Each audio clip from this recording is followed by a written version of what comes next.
Praise the lord. ఈరోజు దేవుని వాగ్దానము, తేదీ జనవరి 18, 2026. నిర్గమాకాండము 3వ అధ్యాయము 12వ వచనము. నిశ్చయముగా నేను నీకు తోడయుందును. ఆమేన్. ప్రభువు ఒక ప్రత్యేక పని మీద మోషేను పంపాడు గనక అతన్ని ఒంటరిగా విడిచిపెట్టాడు. ప్రపంచంలోనే అతి శక్తిమంతుడైన రాజు వద్దకు మోషే వెళ్ళాలి. అయితే మోషే ఒక ఒంటరి హెబ్రీయుడు. అలాంటి మోషే ఆ గొప్ప రాజును కలుసుకోవడం అంటే ఎంత అపాయం, అందుకు ఎంత బలం కావాలి. ఇలాంటి పరిస్థితుల్లో ప్రభు మోషేను ఒంటరిగా ఎలా పంపిస్తాడు? రాజైన ఫరోకు, ఐగుప్తు సైన్యానికి బలహీనుడైన మోషే సరితూగగలడా? కాబట్టి ప్రభు నిశ్చయముగా నేను నీతో ఉంటాను అని అన్నాడు. దీని అర్థం ఏంటంటే నిన్ను ఒంటరిగా పంపనని. ఈ వాగ్దానాన్ని మనం కూడా మన వ్యక్తిగత జీవితానికి అన్వయించుకుందాము.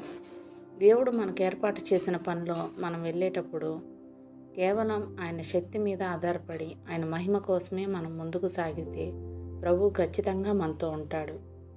ఆయనే మనల్ని పంపిస్తున్నాడు అన్న మాటలో ఆయనే మనల్ని ఆదుకుంటాడు అన్న భావన ఇమిడి ఉంది. అది మనకు చాలదా? ఇంకా ఏం కావాలి మనకి? దేవదూతలు స్వరూపులు మనతో ఉన్న మనం ఓడిపోయే అవకాశం ఉంది. అయితే దేవుడే మనతో ఉంటే అపజయమే లేదు.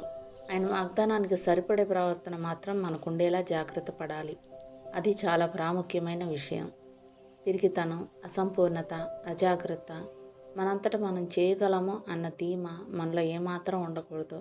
దేవుడు మనతో ఉన్నాడంటే మనం ఎంత సత్ప్రవర్తన కలిగి ఉండాలి. అలాంటి దేవుని సహవాసంలో ఉన్నంతకాలం మనం ధైర్య సాహసాలు కలిగి నిర్భయంగా ఫరో దగ్గరికి వెళ్ళిన మోషేలా ప్రవర్తించడం మనకు సమంజసమే.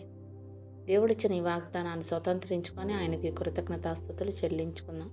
అట్టి కృపా ధన్యత దేవుడు మనకు అనుగ్రహించునుగాక. ఆమేన్. దేవుడు తన పరిశుద్ధ వాక్యం మన వినికిడి అందు దీవించునుగాక. ఆమేన్.